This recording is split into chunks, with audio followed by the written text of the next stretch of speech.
Hello friends, idli மாவு இல்லாத சமயத்தில் உடனடியாக இந்த ஒரு தக்காளி தோசை சூப்பராக செஞ்சிடலாம். வாங்க இந்த சூப்பரான தக்காளி தோசை எப்படி செய்யலான்னு வீடியோக்குள்ளே போய் பார்த்துடலாம்.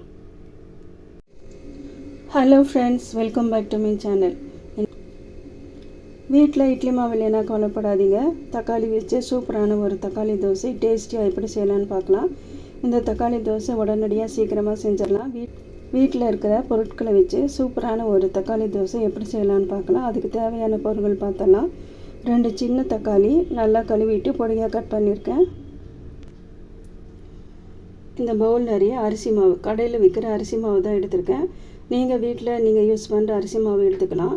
நான் இந்த பவுலில் தான் நான் மெஷர் பண்ணியிருக்கேன். நீங்கள் எந்த பவுலில் நீங்கள் மெஷர் பண்ணுறீங்களோ அதில் எல்லா அளவுகளையும் நீங்கள் மெஷர் பண்ணிக்கலாம். அரிசி மாவு 1 கப், 1/2 கப் வெள்ளை ரவை, வறுத்த ரவை வறுக்காத ரவை எது வேணாலும் எடுத்துக்கலாம். ஒரு துண்டு இஞ்சி தோலை சீவிட்டு பொடியாக நறுக்கியிருக்கேன். நீங்களும் அது மாதிரி நறுக்கி வச்சுக்கோங்க. சீரகம் 1/2 ஸ்பூன் எடுத்துக்கோங்க. இதுக்கு தேவையான மிளகாய்த்தூள், நீங்கள் பச்சை மிளகாய் போடுறதுனா கூட நீங்கள் பச்சை மிளகாய் போட்டுக்கலாம். தேவையான அளவு உப்பு, இது கருவேப்பிலை, கொத்தமல்லி இலைகள். இப்போ அடுத்ததாக ஒரு மிக்ஸி ஜார் எடுத்துக்கலாம்.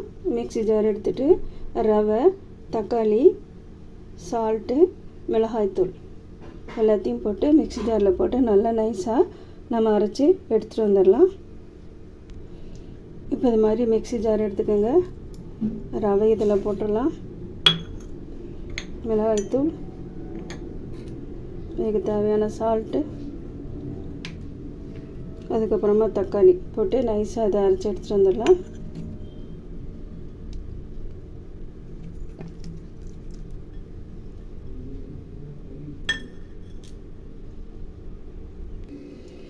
இப்போ இதை நைஸாக மிக்சியில் போட்டு அரைச்சி எடுத்துக்கோங்க. நான் இதை மிக்சியில் போட்டு நல்லா நைஸாக அரைச்சி எடுத்துக்க போகிறேன்.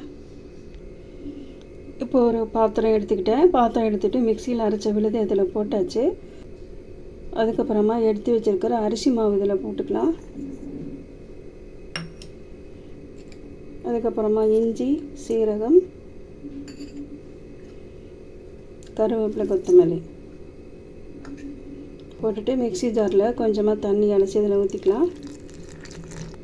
அதுக்கப்புறமா கொஞ்சமாக தண்ணி ஊற்றி கட்டி இல்லாமல் இதை நல்லா நம்ம இதை மிக்ஸ் பண்ணி எடுத்துக்கலாம். கட்டி இருக்கக்கூடாது. நான் இப்போ ஒரு விஸ்க் எடுத்துருக்கேன்.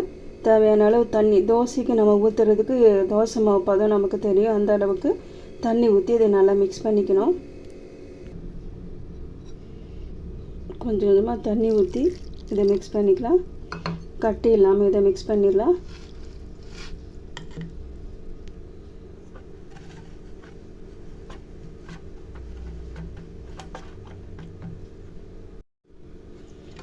பாருங்கள், நல்லா மிக்ஸ் பண்ணியாச்சு.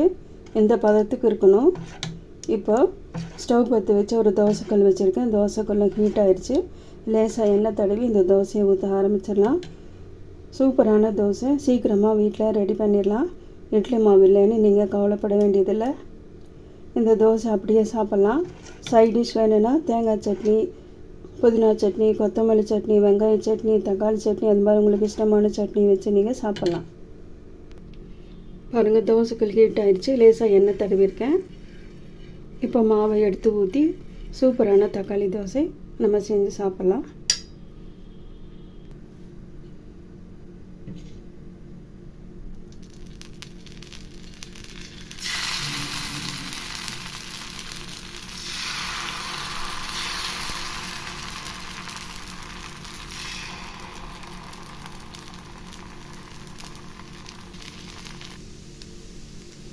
இப்போ இந்த தோசையை திருப்பி போட்டுருங்க.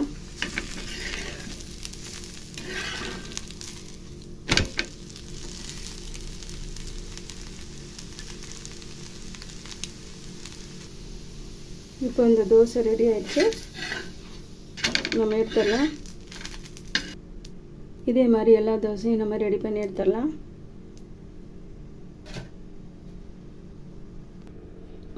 சூப்பராக தக்காளி தோசை ரெடி பண்ணி வச்சு பாருங்கள். ரொம்ப டேஸ்டியாக இருக்கும். சீக்கிரமாகவும் இந்த தோசையை நம்ம செஞ்சிடலாம். பேச்சுலர்ஸுக்கெல்லாம் இது ரொம்ப ஈஸியாக இருக்கும். அரிசி மாவு போடுறதுனால இந்த தோசை சாஃப்டாக இருக்காதுன்னு நீங்கள் நினைக்காதீங்க. இந்த தோசை நல்லா சாஃப்டாகவும் இருக்கும். இஞ்சி, சீரகம், தக்காளி, கருவேப்பிலை, கொத்தமல்லி எல்லாம் போட்டு செஞ்சனால இந்த தோசை அவ்வளோ சூப்பர் டேஸ்டியாக இருக்கும். தொட்டுக்கிறதுக்கு எந்த சட்னியுமே தேவையில்லை. மிஸ் பண்ணாமல் இந்த தோசையை கண்டிப்பாக நீங்கள் செஞ்சு பாருங்கள். பேச்சுலர்ஸுக்கு இந்த ரெசிபி ரொம்ப யூஸ்ஃபுல்லாக இருக்கும். இது மாதிரி வீட்டில் இருக்கிற பொருட்களை வச்சு சூப்பரான ஒரு தக்காளி தோசை ரெடி பண்ணியாச்சு. இந்த ரெசிபி எல்லாத்துக்கும் பிடிக்கும். இது தொட்டு சாப்பிட்றதுக்கு பீட்ரூட் சட்னி அரைச்சிருக்கேன். பீட்ரூட் சட்னியோட ரெசிபி என்னோடய வீடியோவில் அப்லோட் பண்ணியிருக்கேன். இந்த பீட்ரூட் சட்னி ரொம்ப சூப்பர் டேஸ்டியாக இருக்கும். பீட்ரூட் சாப்பிடாதவங்களுக்கு இது மாதிரி ஒரு சூப்பரான ஒரு சட்னி நீங்கள் செஞ்சு கொடுக்கலாம். இட்லி, தோசை, பூரி, சாதத்துக்கு எல்லாத்துக்கும் தொட்டு சாப்பிட்றதுக்கு இந்த பீட்ரூட் சட்னி அவ்வளோ சூப்பர் டேஸ்டியாக இருக்கும். என்னோடய வீடியோவில் நான் அப்லோட் பண்ணியிருக்கேன். நீங்கள் அதை கிளிக் பண்ணி இதே மாதிரி ஒரு பீட்ரூட் சட்னி நீங்கள் செய்யுங்க. இந்த தக்காளி தோசை ரெசிபி உங்களுக்கு பிடிச்சிருந்துச்சுன்னா ஃப்ரெண்ட்ஸ் அண்ட் ரிலேட்டிவ்ஸ்க்கு ஷேர் பண்ணுங்கள், சப்ஸ்கிரைப் பண்ணுங்கள். இப்போ தான் முதலாவது என்னோடய வீடியோவை பார்க்குறீங்க அப்படின்னா சப்ஸ்கிரைப் பண்ணுங்கள், ஃப்ரெண்ட்ஸ் அண்ட் ரிலேட்டிவ்ஸ்க்கு ஷேர் பண்ணுங்கள். மீண்டும் இதே மாதிரி ஒரு சூப்பர் ரெசிபியோட அடுத்த வீடியோவில் உங்களை நான் சந்திக்கிறேன். தேங்க்யூ ஃபார் வாட்சிங்.